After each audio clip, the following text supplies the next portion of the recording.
बांग्लादेश जहां हिंदुओं का बड़े पैमाने पर संहार कर दिया गया और बांग्लादेश बिल्कुल अफगानिस्तान की राह पर है। कितना ही मीठी बात बोली जाए, अफगानिस्तान में आज एक भी सिख और हिंदू नहीं बचे हैं, उसी तरह बांग्लादेश में भी अब हिंदुओं का सफाया हो रहा है, हो चुका है। 28% से 8% पे आ चुके हैं। दूसरी बात कि कितने तरीके के साथ झूठ बोलकर जो बांग्लादेश में हिंदुओं का सफाया किया गया, मैंने आपको उसी दिन बताया था।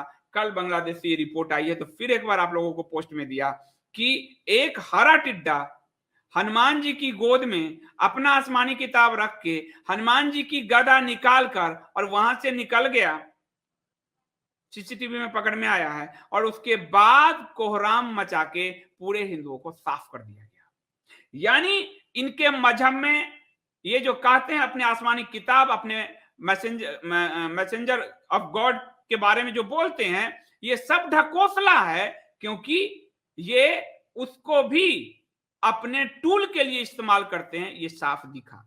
ये खबर आपको बता देता हूं कि दुर्गा पूजा के पंडाल में कैसे उसने अपना आसमानी किताब रखा था, और ये आपको मैंने आज खबर में भी बताया। ये 35 साल का इकबाल हुसैन है, इस मामले में जो पूछताछ किया जा रहा है, और उसको बाद में यहाँ की मीडिया भी उसको मानसिक रूप से स्वस्थ नहीं लिख रही है। यहाँ की मीडिया का तो भगवान ही भरोसा है जो है, लेकिन सच ये है जो आपको मैंने दिया कि इकबाल हुसैन उसने हनुमान जी की गोद में जो है मैं कहूंगा नरेंद्र से तस्लीमा नसरीन का, क्योंकि वो एक बोल्डली लिख रही है, उसके ट्वीट को दिखाए, मैं उसको भेज रहा हूं।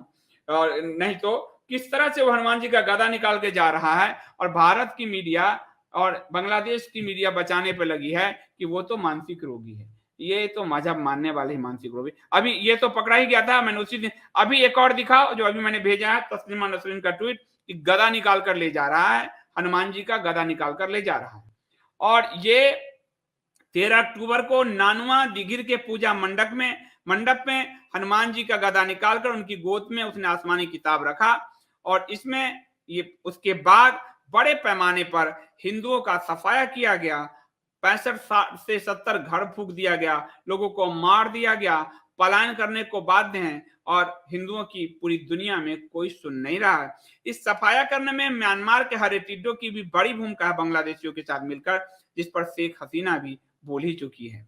उसके बाद इस सीसीटीवी फुटेज में ये साफ ये पता चल रहा है कि ये जो इकबाल है वो मस्जिद से आसमानी किताब की एक कॉपी लाकर दुर्गा पूजा स्थल तक आया है, बाद में हनुमान जी की मूर्ति पर रखकर वहां से गदा उठाकर चलते बना है, और उसको जो है उसके आपको इस मामले में ये भी पता होगा कि सिर्फ सोचने की बात है कि सिर्फ रख के और गदा निकाल के ले जाएगा और पूरे बांग्लादेश को पता चल जाएगा। यानी एक संगठित तरीके से हिंदुओं को साफ करने का, क्लींस करने का, साफ करने का ये एक अभियान था, रखा, इसको वायरल किया गया सोशल मीडिया से और हिंदुओं को साफ कर दिया गया।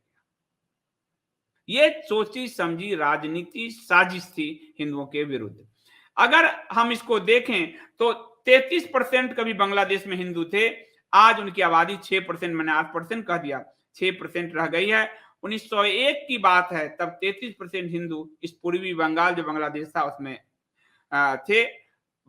आजादी के बाद 1974 में 22% रह गए, और 2011 में 8% रह गए 2011 की जनगणना में, और आज 6% रह गए, यानी 2% पुनः सफाया कर दिया गया। और ये सब हो रहा है, दुनिया में कोई सुनने वाला नहीं है, क्योंकि हिंदुओं का अपना कोई देश नहीं है। एक समय यहूदियों के साथ यही होता था, यहूदियों ने अपना देश चाहा, आज यहूदी सुरक्षित हैं, हिंदुओं के पास अपना कोई देश नहीं है। कहने को हिंदुस्तान और भारत अपना है, पर उसके संविधान पर एक कालिख लगी है सेकुलरिज्म नामक भूत की, जो सेकुलरिज्म का मतलब है एंटी हिंदू, प्रो मुस्लिम। सीधी सी बात है, सेकुलरिज्म का यही परिभाषा आपको याद रखना होगा, एंटी हिंदू प्रो मुस्लिम, और उसमें कोई शामिल नहीं है। इसलिए तो ये जो है आज 6% पे आ गई है जनसंख्या, तो अब आप समझिए कि क्या स्थिति रह गई है और बांग्लादेश में हिंदुओं की। और ये पूरा हिंदुओं को साफ करने का एक लंबा अभियान चलाया गया है। पिछले 9 साल में 3600 से ज्यादा हमले हिंदुओं पर हुए हैं और ये इन मानवाधिकार संगठनों का आंकड़ा है जो चीजों को छुपाते हैं, तब भी 3600 से ज्यादा हमले हुए हैं। जिस भारत ने बांग्लादेश को आजाद करवाया, उसी बांग्लादेश ने हिंदू नागरिकों का सफाया कर दिया। हम खुश होते हैं पर हम एक और शत्रु तैयार करते हैं, ये हम नहीं जानते।